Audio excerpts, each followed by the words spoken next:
قل هذه سبيلي أدعو إلى الله على بصيرة أنا ومن اتبعني وسبحان الله وما أنا من المشركين.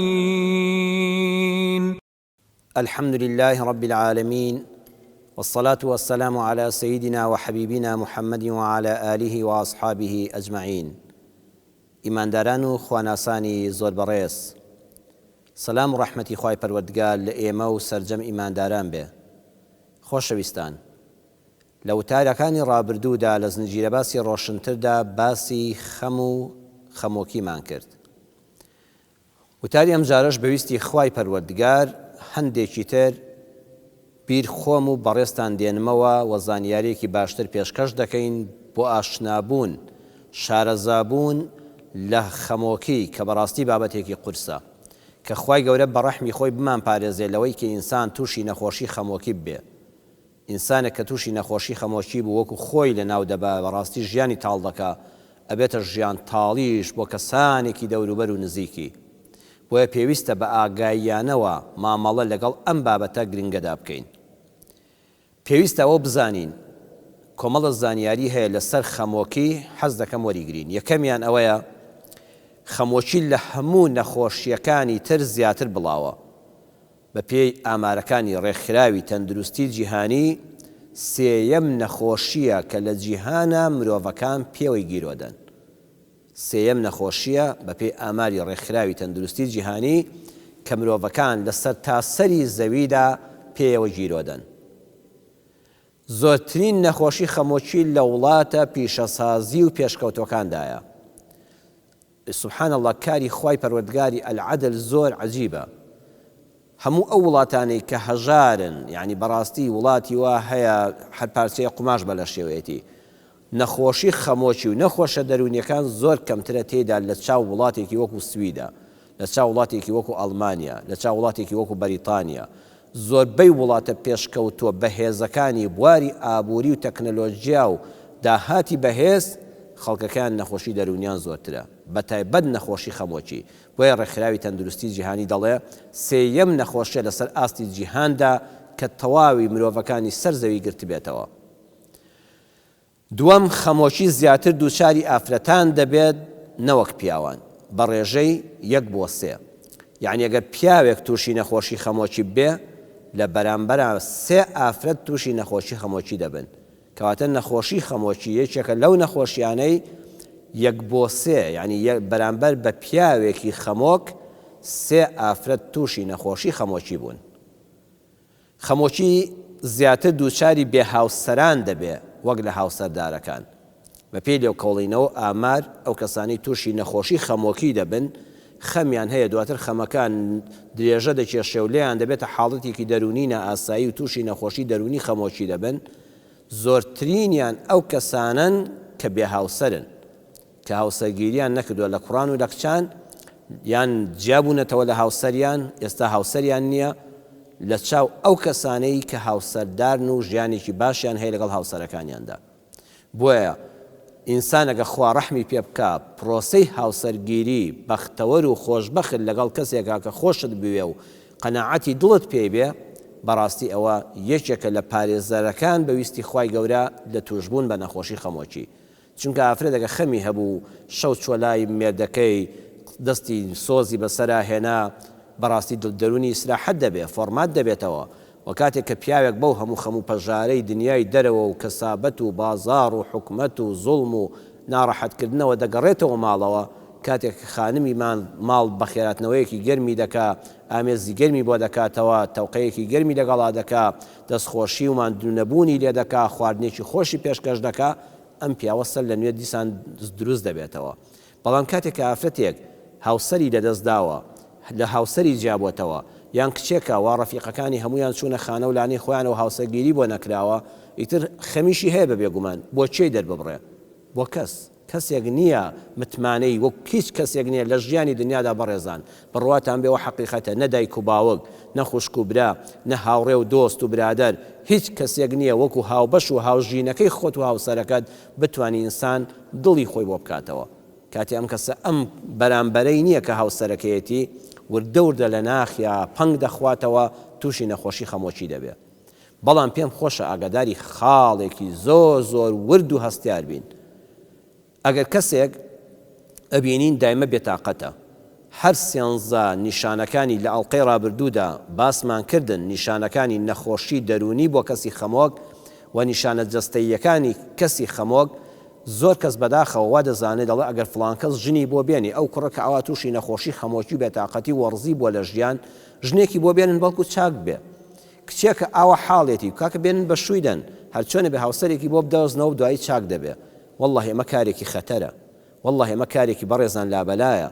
ئێمە خۆمان بینیمان، من بینی ومە جەنابەت بینی و تا بیستو تا لە کەسی متمانە پێکرا و ئاگاداری کە کەسی وا هەبووە کوڕی وا هەبووە بەڕاستی خەمۆک بووە، واقعاً هەموو نیشانەکانی کەسی خەمۆکی تێدا بووە.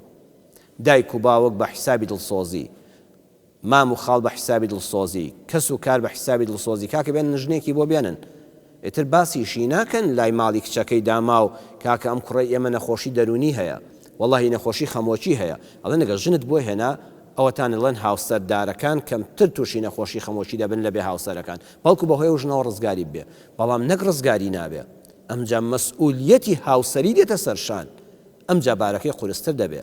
بۆیە زۆر کەس هەر دوای ماوەیەکی کەم سەیەکەی لە خێزانەکەی وەرزە و تەلاقی دەدا.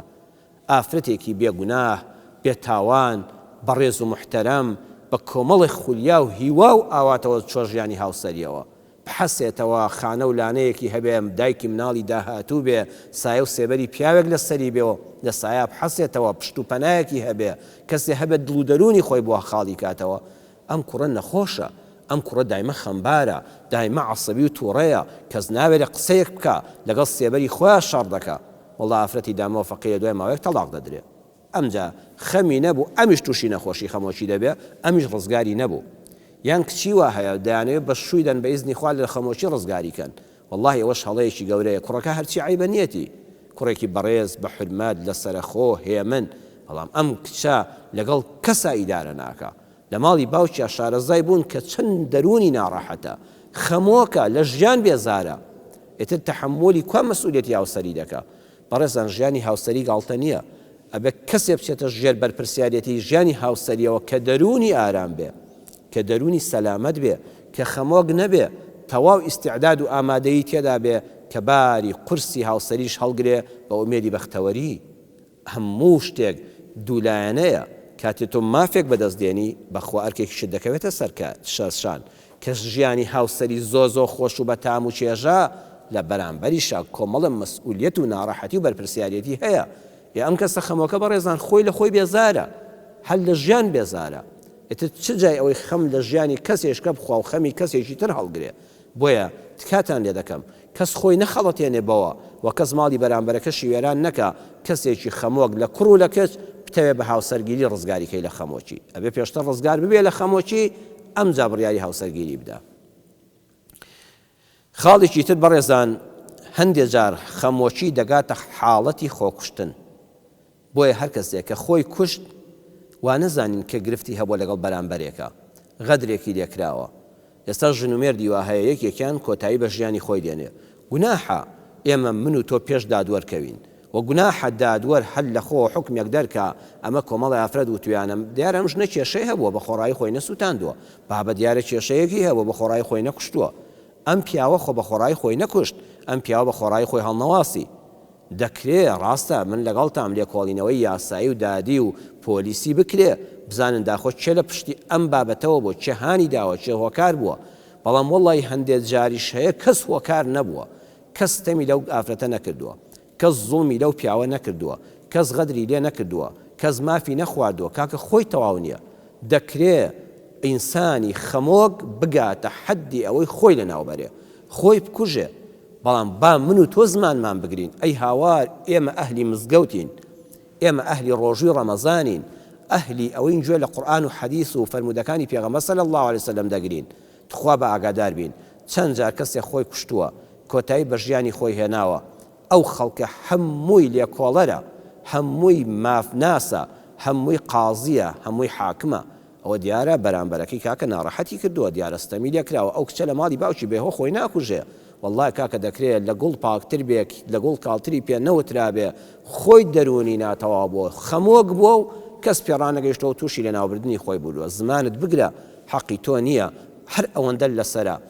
خۆی کوشتووە تۆ نوێژی لەسەر بکە، خۆی کوشتووە تۆ بڕیاری لەسەر مەدە، دوعای خێری بۆ بکە، بڵێ یا ڕەبی خوای ڕەحمی پێ بکەی، یا ڕەبی خوای وەکو ئەم دنیای لە دەست و خوای قیامەتی ئاوەدانکەی. خوای ئەگەر ئەمن نەزان و نەفام و بەرامبەر بە ژیانی خۆی، خوای تۆ ئەرحەم الراحمینی، بە گوناه و تاوانی ئەو نەکەی. دوعا بکە بڵێ یا ڕەبی خوای خۆم، منداڵەکانم، خێزانم، خۆشەویستانم لەم حاڵەتە بە دوورکەی، نەگەینە ئاستی حاڵەتێک دەستمان بچێتە خوێنی خۆمان، دەستمان بچێتە قورگی خۆمان، گیانی خۆمان، لاشەی خۆمان. بەم شێوەیە ئەوە ئەرکی تۆی سەرشانی موسڵمانە. بۆیە ئەم بابەتەم باس کرد. گەلێ جا دەبینین کچێک خۆی دەخنکێنێ لە مەکتەبا باش نەبووە، بابوو دایک و بدایک وەڵی هیچیان پێ نەوتووە، باوکو دایکیش لە تەعزیە فەقیرە ملیان ئاوا لێ کردو ڕوویان نایە سەیری خەڵککەن، من و تۆ لە ترسی چاوەکانی من و تۆ وازانین قسەیان بە کچەکەیان وتووە، وازان قسەیان بە کوڕەکەیان وتووە.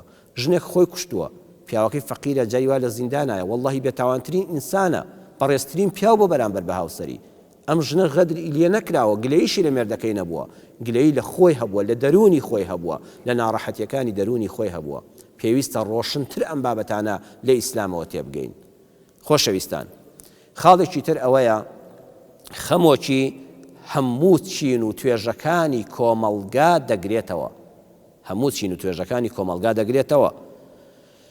دەوڵەمەند تووشی نەخۆشی خەمۆکی دەبێ، هەروەکو هەژار توش دەبێ. ئێمە زۆر جاوا ئەزانین ئینسان لە هەژاریدا دەڵێ ئەوەندە هەژاری و کرێچێتی و دەربەدەری و ئاوارەیی و بێکاری و بێپارەیی و بێنانی بینیوە، ئیتکاکە دەرونی داخان بوو، وەڵڵاهی وەڕز بوو لە ژیان. ئەم ئینسانش بەڕێزان دەکرێت چۆن هەژارێک لە تاوی هەژاری و نەبوونی و بێدەرەتانی و کرێچێتی و قەرزاری و فەقیری تووشی نەخۆشی خەمۆکی بێ.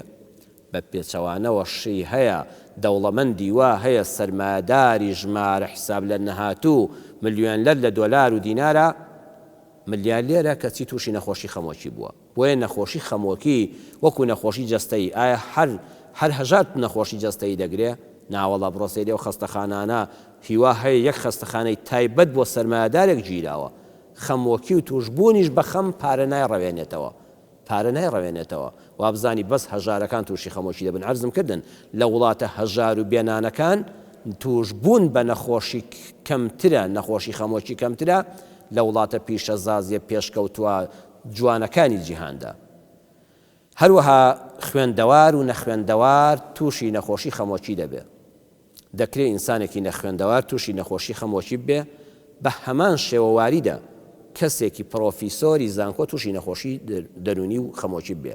من مامۆستای زانکۆم بینیوە بە متمانەوە کە قسەی بۆ کردوم، ڕێک چۆتە نای دکتۆری دەرونیش پێ وتە مامۆستا ڕاست دەکا، پێم وتە وەڵڵی برام مامۆستای پرۆفیسۆری بەڕێز، ئوستازی بەڕێز، تۆ هەڵگری شەهادەی دکتۆرای پرۆفیسۆری یاری دەدەری، وەڵڵی تووشی نەخۆشی خەمۆکی بووی، یعنی ژیانی لا تاڵ بووە، ناتوانێت بچێتە محاضەراتەوە، ناتێت بچێتە زانکۆوە، دەکرێت هیچ عیبەش نییە کاکە، هیچ عیبە نییە.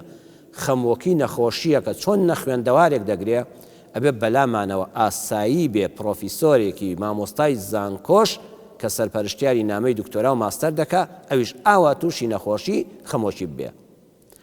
دەکرێت ئینسان مامۆستایەکی ئاینی بێ و تووشی نەخۆشی خەمۆکی بێ.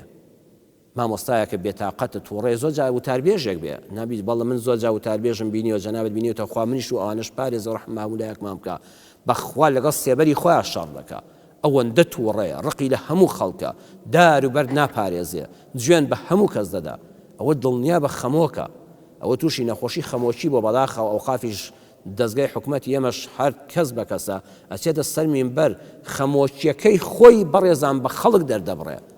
ئەوە خەتای ئیسلام نییە. جاری وایە داماوێکیش کاکە ئەوە ئیسلام بێ، ئەوە هەموو جوێن و تەشیر و ناوزڕاندنە، کاکەمە خۆی نەخۆشی خەمۆکی هەیە، ئەم مامۆستا ئاینیە. بەڵێ دەکرێت مامۆستای ئاینیش تووشی نەخۆشی خەمۆکی بێ، دەکرێت پزیشک خودی دکتۆر بۆ خۆی تووشی نەخۆشی خەمۆکی بێ، ئەکتەر هونەرمەند تووشی نەخۆشی خەمۆکی بێ. جارێک بابەتێکم خوێندەوە ئەڵێ کەسێک تووشی نەخۆشی خەمۆکی بوو، چوە لای دکتۆرێکی دەرونی، بۆی باس کرد، وتی حاڵم ئاوایە، لە ژیان بێزارم، وەڵی جار هەیە دکتۆر خەریکە خۆم دەکوژم. دکتۆرە پزیشکە دەرونیەکە وتی کاکە هەموو نیشانەکانی تۆ بەڕێزم زۆر زۆر ڕاستە تۆ تووشی نەخۆشی خەمۆکی بووی هەندێک حەپ و عیلاجت بۆ دەنووسم بەڵام باشترین عیلاجیش ئەوەیە بەشداری کۆڕ و مەدیس و دانیشتن بکە هەروەها هەوڵ بدە بەویستی خوای گەورە بچۆ سەیری فیلمی کۆمیدیکە یان بچۆ سەیری شانەگەری کۆمیدیکەوەش تەسیری زۆرە یعنی تۆ ئەو پەڕی خەمباری سەیری فیلمێکی کۆمیدی بەڵام لە سنووری ئەدەب دەرنەچێت سنووری ئەدەبەکان نەترازێنێت تەنس شتێکی باشە کۆمیدیا شتێکی باشە ئینسان پێ بکەنێ زەردەخەنە بێتێ خەمەکانی دەڕەوێتەوە وتی گورە شتێکت پێ بڵێم من چوومە شانۆگەریەکەوە دکتۆرەکە خۆی وتی بڕوا بکە تۆزە خەمم هەبوو ئەوەندە پێکەنیم لەو شانۆگەریەدا ئەکتەرێکی کۆمیدی لێیە زۆر قسەکانی سەرنجڕاکێش و خۆشە زۆر عەجیب بوو وتی لە کام شانۆگەری جەنابی دکتۆر وتی کوڕاوی پێرێک کرا و شانۆگەریە ئەو ئەکتەرانە تیا بەشداری کرد ئەوە فڵان ئەکتەرە کە نازناوەکەی ئەوە بوو لەو فلیمەدا لەو شانۆگەریەدا زۆر عەجیب بوو ئەڵەش ئەکتەرەکە وتی وەڵا جەنابی دکتۆر ئەوە خۆمم وتی کورە چۆن وتی بەرە وەڵا ئەوەی کە لەسەر شانۆ ئاوا پێ دەکەنی و خەڵکی هێنا بۆ پێکەنین ئەوە منی نەخۆشم واللهی بەوەی نییە من ئێستا لەسەر شانۆ لە ناو تەمسیلیدا ئاوا کۆمیدیم و دەردەکەوم بڕوا بکە کە دێمە ماڵەوە دەگریم بڕوا بکە من لە گۆرانی بێژم بیستووە یعنی وتومە لەوە هەموو ژیانی هەر سەما و هیم بێ وتێتی بەڕوا کە مامۆستا دەیان شەو چوومە ماڵەوە لە خەم و خەفەتی خۆما گریاوم ئەوەندە بێتاقەت بووم کە خەڵکیش لە دەرەوە دەمبینێ وازانە ژیانی من هەمووی ڕەقس و سەما و پێکەنینە و هەڵپەڕینە بەڵێ دەکرێت ئەکتەرێکی کۆمیدی تووشی نەخۆشی دەرونی بێ گۆرانی بێژێک تووشی نەخۆشی دەرونی بێ ممەثیلێک و ئەکتەرێکی سەر شانە تووشی نەخۆشی دەرونی بێ ئەکرێ پلەدار و بێ پلە تووشی نەخۆشی دەرونی بێ هاڵەن پۆلیسێکی داما و لەبەر بێمەعاشی خۆی کوشت ئەوە زۆر جار بیستیم پێشمەرگەیەک خۆی خنکان لەبەر بێموچەی و مەعیشەتی منداڵەکانی خوا لێیان خۆش بێ خی گەورە ڕەحم بە قیامەتیان بکەوەکو لەم دنیا بێبەش بوون و زوڵمیان لێکرا لەلایەن دەسەڵاتدارانەوە بەڵام بڕواتان هەبێ چۆن ئەو پێشمەرگەیە ئەو بێپلەیە چۆن ئەو پۆلیسە بێپلەیە بێخەتا تووشی نەخۆشی خەمۆکی بوو کۆتایی بە ژیانی خۆی هێنا زۆر زۆر ڕێک و پێکیش کەسی زۆر پلەداری باڵای سەربازیش تووشی نەخۆشی خەمۆکی دەبێت ئەفسەری سەربازی بە پلەی زۆر باڵا هەبووە لەم وڵاتەدا بەدەستی خۆی کۆتایی بە ژیانی خۆی هێناوە کۆتایی بە ژیانی خۆی هێناوە هەرچی تێر و تەسەل لە معاشی زۆرە لە فخانە و ڤێلا و باخە لە ئۆتۆمبیلی بەرزە هیچ شتێک نەبوو کە نەیبێ بەڕێزان هەمووی هەبوو کۆتایی بە ژیانی خۆشی هێنا بۆیە دەکرێت پلەدار و بێ پلە تووشی نەخۆشی خەمۆکی بێ خاڵێکی تر ئەوەیە کە خاڵی کۆتاییە لە هەموو تەمەنێکدا ئینسان معەڕەزە تووشی نەخۆشی خەمۆکی بێ بەڵام بزانین لە منداڵ و هەرزەکاردا توشبوون بە نەخۆشی خەمۆکی زۆرترە ئینسان بڵێ منداڵ خەمۆک دەبێ ئەرە وەڵڵا کاکە مناڵ زۆرترین معەڕەزە تووشی خەمۆکی بێ بۆیە بەرپرسیارەتی دایک و باوک بەڕێزان هەر زۆر قورسە خەڵک وا ئەزانێ هەر مناڵت بوو فڕیدە کۆڵان و تەواو تا مناڵ زۆرتر بێ باشتر ناوەڵڵا بەعەکسەوە